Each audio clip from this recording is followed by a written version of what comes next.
It feels almost rare these days to wait more than a few weeks for an English localization of a hotly anticipated Japanese release, let alone 4 full years. UmaMusume Pretty Derby finally trotted over in June, long after Crunchyroll Games fumbled Princess Connect and after many of us had written off ever getting Cygames' equine idol simulator in our hand. The question hanging in the air was obvious: could any mobile game possibly be worth that kind of build-up? 美しい青空が広がる札幌レース場。ターフも絶好の両馬場になりました。名勝負になる舞台は整いましたね。人気と実力を兼ね備えた2番、今日は3番人気です。この評価は少し不満か ?2 番人気はこの子。5番、さあ今日の主役。UmaMusume imagines a world where famous racehorses reincarnate as cheery pony-tailed girls who train by day and belt pop songs by night. The lore does not stress itself in explaining the genetics. You will not discover a biology textbook that clarifies how jockeys became obsolete or why there are no male horse people. Instead, the game leans on the novelty of letting you guide anthropomorphized legends like Tokai Teo and Goldship through careers loosely adapted from their real-life counterparts. Ship them, race them, cheer for them, and try not to think about the logistics of breeding.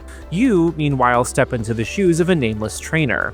In the anime, he has eyes and a tragic haircut. In the game, he is the ultimate blank slate.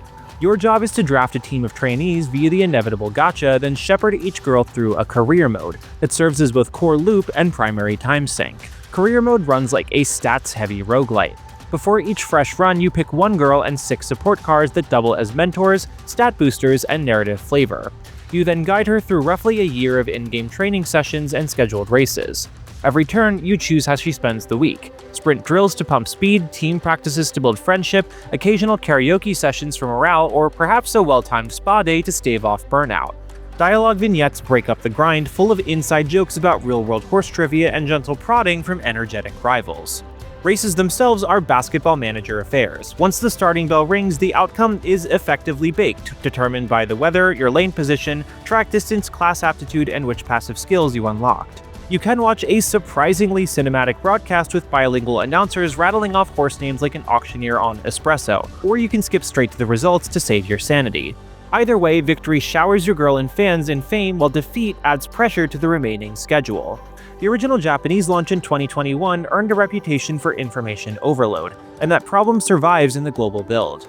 A revised onboarding patch rolled out in July adds context pop-ups, highlights optimal training tiles, and lets you fast-forward most tutorial chatter.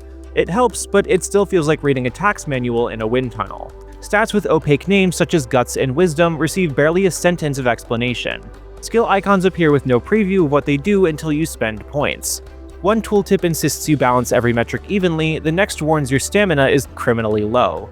After a dozen careers, I understood enough to scrape into the URA finals, but only because I bounced between wiki spreadsheets and YouTube min-max guides.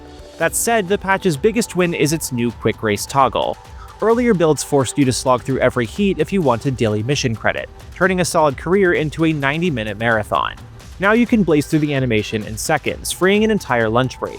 Unfortunately, the same update also introduced League of Heroes, a rotating PvP ladder that dangles premium currency behind percentile brackets. Competitive types will feel the urge to optimize harder, while casuals can pretend it does not exist, though ignoring it means forfeiting a steady drip of jewels. UmaMusume splits its pulls into 2 banners, one for new racers and one for support cards. The latter matters more because a single top-tier card can carry weaker horses across the finish line.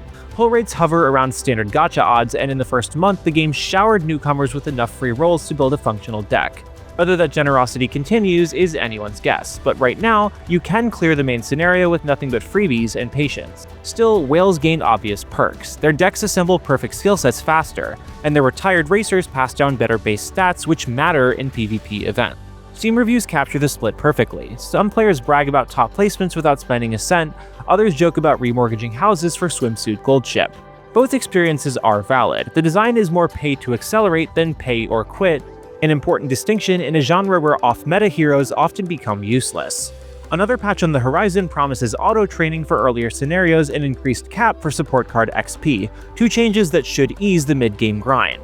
At the same time, the global server sits 4 years behind the Japanese version. Cygames has signaled an aggressive catch-up roadmap, faster banner cadence, combined story chapters, and seasonal concerts arriving months instead of years apart. It is smart for revenue, but dangerous for wallet sanity. The sprint may leave new trainers gasping before they reach the next watering hole. The PC port is competent if bare bones. Portrait mobile layouts fill the left half of the screen, while dialogue, logs, and menus hug the right. You can switch to a full-width mode, but text becomes blurry at 4K, and the frame rate tops out at only 60 in races. Loading fresh assets still slurps 20 gigabytes of data on first boot, even though the Steam page swears the install is a quarter of that size. On the bright side, character models look sharp, their victory concerts remain charming, and English voice parcels are rumored for the next milestone update. After dozens of hours, I remain convinced UmaMusume would thrive as a paid console or PC sports sim. Its appeal lies in long-term strategy, not in bite-sized sessions. Yes, a phone's portrait mode makes tapping menus convenient, but committing an hour per day to wrap a single career contradicted the pick-up-and-play ethos of mobile gaming.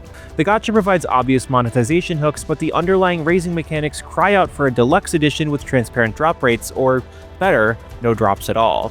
Recent updates smooth out some rough edges. Faster skips, clearer tooltips, a more generous login streak, and boosted starter decks mean newcomers no longer run headfirst into a brick wall. At the same time, added PvP brackets, limited holiday costumes, looming content catch-up push the time investment needle the other way.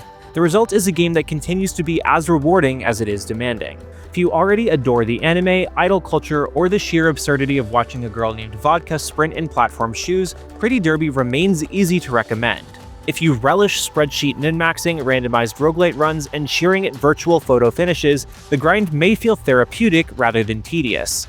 On the other hand, anyone seeking a casual side hustle will still bounce off the steep learning curve even after the patches, and anyone allergic to gacha monetization will find little solace in the current model. UmaMusume is a fascinating contradiction. Equal parts training sim, visual novel, idle rhythm spectacle, and unapologetic slot machine. The latest patches make its best parts more accessible, but they also double down on features that demand even more time and, potentially, money.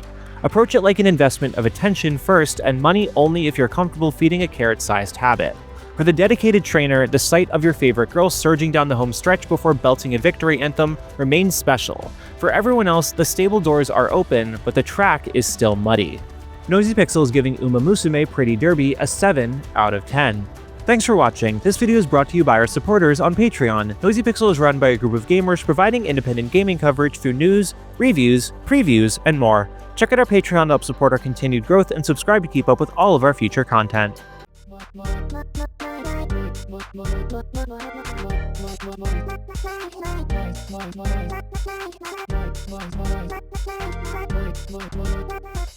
Noisy Pixel.